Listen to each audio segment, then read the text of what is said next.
சமூக சொந்தங்களுக்கு வணக்கம். மீண்டும் மற்றொரு காணொளியில் உங்களை சந்திக்கின்றேன்.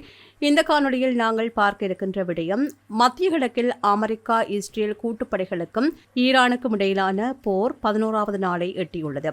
இருதரப்பிலிருந்தும் அனல் பறக்கும் எச்சரிக்கைகளும் கொடூரமான தாக்குதல்களும் அதிகரித்து வரும் நிலையில் உலகமே அச்சத்தில் உறைந்துள்ளது. அமெரிக்க பாதுகாப்பு செயலாளர் பீட் ஹெக்ஸத் நேற்று விடுத்த எச்சரிக்கை உலக நாடுகளை அதிரச் செய்துள்ளது. ஈரானுக்குள் எங்களது மிகவும் தீவிரமான தாக்குதல்கள் நாளாக இன்றைய நாள் அமையும் என்று அவர் கூறியிருக்கின்றார். முன்னப்போதையும் விட அதிகப்படியான போர் விமானங்கள் மற்றும் குண்டுவீச்சு விமானங்கள் தாக்குதலில் ஈடுபடும் என்று அவர் உறுதிபட தெரிவித்துள்ளார். உளவுத்துறை தகவல்கள் துல்லியமாக இருப்பதாகவும் வெற்றி தங்களுக்கு சாதகமாக இருப்பதாகவும் அமெரிக்கா கருதுகின்றது. போர் மிக விரைவில் ஒரு வாரத்திற்குள் முடிவுக்கு வரும் என்று ட்ரம்ப் நம்பிக்கை தெரிவித்துள்ளார். அமெரிக்காவின் எச்சரிக்கைகளை ஈரான் முற்றிலுமாக நிராகரித்துள்ளது. போர் எவ்வாறு முடிவடையும் என்பதை அமெரிக்கா அல்ல, ஈரான் தான் தீர்மானிக்கும் என்று ஈரானிய மூத்த ராணுவ அதிகாரிகள் தெரிவித்துள்ளார்கள். அமெரிக்காவுக்கு ஒரு நிபந்தனையற்ற சரணடைவு என்ற பேச்சுக்கே இடமில்லை என்று ஈரான் திட்டவட்டமாக தெரிவித்துள்ளது. ஈரான் தனது உணவு மற்றும் எரிபொருள் விநியோகத்தை பாதுகாப்பாக வைத்திருப்பதாகவும் நீண்டகால போருக்கு தயாராக இருப்பதாகவும் ஊடகங்கள் வாயிலாக தெரிவித்து வருகின்றது. உலக எண்ணெய் விநியோகத்தின் இதயமாக கருதப்படுகின்ற ஹார்மோஸ் ஜலசந்தி தற்போது போரின் மையப்புள்ளியாக மாறியுள்ளது. எண்ணெய் விநியோகத்தை தடுத்தால் ஈரானை 20 மடங்கு கடுமையாக தாக்குவோம் என்று டொனால்ட் ட்ரம்ப் எச்சரித்துள்ளார். இது அமைதியின் ஜலசந்தியாக இருக்கும், இல்லையெனில் தோல்வி மற்றும் துன்பத்தின் ஜலசந்தியாக மாறும் என்று ஈரான் பதிலடியும் கொடுத்திருக்கின்றது. ஜலசந்தியை வலுக்கட்டாயமாக திறப்பது அமெரிக்க கடற்படைக்கு மிகப்பெரிய சவாலாக இருக்கும் என்று ராணுவ ஆய்வாளர்களும் எச்சரிக்கின்றார்கள். ஈரானிய தலைநகர் தெஹ்ரான் மற்றும் பிற பகுதிகளில் வசிக்கும் மக்கள் கொடூரமான வான்வழி தாக்குதல்களால் நிலை குலைந்துள்ளார்கள். நேற்று தினம் இரவு முழுமையான இருட்டிலிருந்தோம். வானத்தில் விசித்திரமான வெள்ளை ஒளிகள் தெரிந்தன. வீடுகளில் விரிசல்கள் விழுகின்றன. இந்த போர் பெரும் மன அழுத்தத்தை தருவதாக மக்கள் வேதனை தெரிவித்துள்ளார்கள்.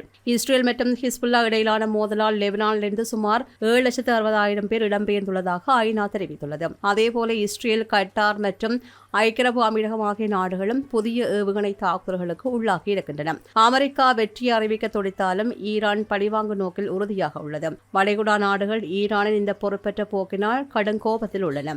இந்த மோதல் ஒரு நீண்டகால பொருளாதார மற்றும் அரசியல் நெருக்கடிக்கு வழிவகுக்கும் என்று அஞ்சப்படுகின்றது. குறிப்பாக மத்திய கிழக்கில் அமைதி என்பது எட்டாக்கணியாக மாறியுள்ளது.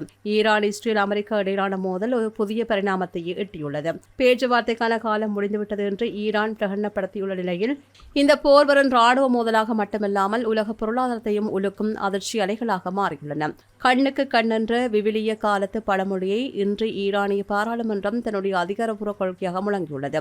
அமெரிக்க அதிபர் ட்ரம்பை எலிமினேட் செய்ய தயங்க மாட்டோம் என்று ஈரானின் தேசிய பாதுகாப்பு கவுன்சில் விடுத்துள்ள நேரடி எச்சரிக்கை மோதலை தனிநபர் பகையாக மாற்றியுள்ளது. இஸ்ரேல் அல்லது அமெரிக்கா தரைவழி தாக்குதலை நடத்தினால் அவர்களுக்கு நரகத்தை காண்பிப்போம் என்றும், உலகமெங்கும் உள்ள அமெரிக்க தூதரகங்கள் மற்றும் ஆதரவு தளங்கள் மீது தாக்குதல் நடத்தப்படும் என்றும் ஈரான் சூளுரைத்துள்ளது. ஒரு காலத்தில் பாதுகாப்பான சொர்க்கம் என்று வர்ணிக்கப்பட்ட துபாய் மற்றும் அபுதாபியின் நிலை இன்று தலைகீழாக மாறியுள்ளது. துபாயின் ரியல் எஸ்டேட் மதிப்பு தற்போது 20% வரை சரிவடைந்துள்ளது. போர் நீடித்தால் இது 10 ஆண்டுகளுக்கு முந்தைய நிலைக்கு செல்லும் என்று கணிக்கப்படுகின்றது. அபுதாபியின் இதயமாக கருதப்படுகின்ற உலகின் 4வது மிகப்பெரிய எண்ணெய் சுத்திகரிப்பு நிலையத்தின் மீது ஈரான் நடத்திய வெற்றிகரமான தாக்குதல் ஐக்கிய அரபு அமீரகத்தின் பொருளாதார முதுகெலும்பை உடைத்துள்ளது.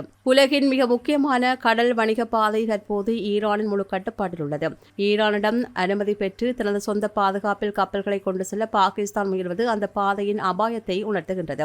உலகின் 2வது மிகப்பெரிய கொள்கலன் கப்பல் நிறுவனமான மெர்ஷாக் எம்எஸ்சி போன்ற நிறுவனம் மார்ச் 21 வரையில் அந்த பகுதிக்கு செல்ல போவதில்லை என்று அறிவித்திருக்கின்றன. ரஷ்யா உக்ரைன் போர், இஸ்ரேல் காசா போர், இப்போது ஈரான் அமெரிக்க போர் என்று இவை அனைத்தும் ஒன்றோடொன்று இணைக்கப்பட்ட ஒரு சங்கிலி தொடர் நிகழ்வுகளாக மாறியிருக்கின்றன.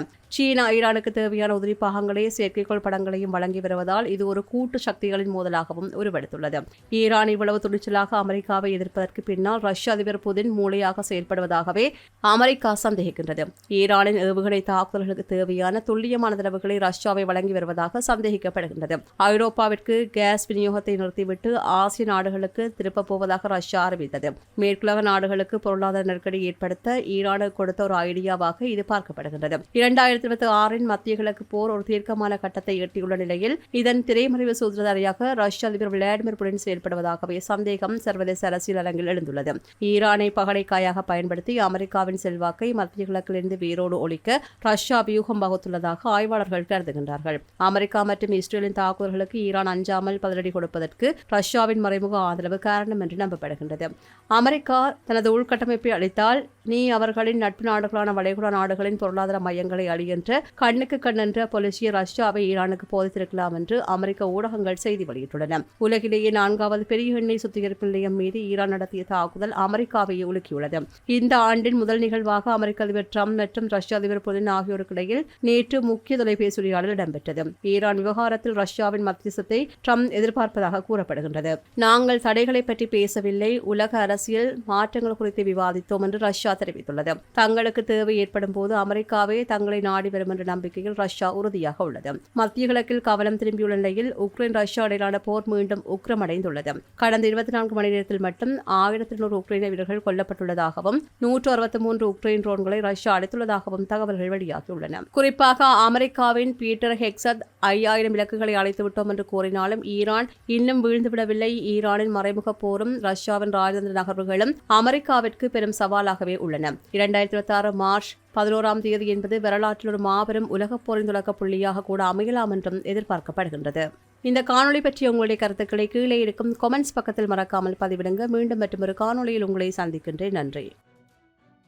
இது போன்ற பல செய்திகளை தெரிந்து கொள்ள நம்முடைய சமூக மீடியா யூடியூப் சேனலை சப்ஸ்கிரைப் செய்து அருகில் உள்ள பெல் பட்டனை கிளிக் செய்யுங்கள். மேலும் செய்திகளை உடனுக்குடன் தெரிந்து கொள்ள சமூகமீடியா.com என்ற இணையதளத்தின் வாயிலாக எங்களுடன் இணைந்திருங்கள்.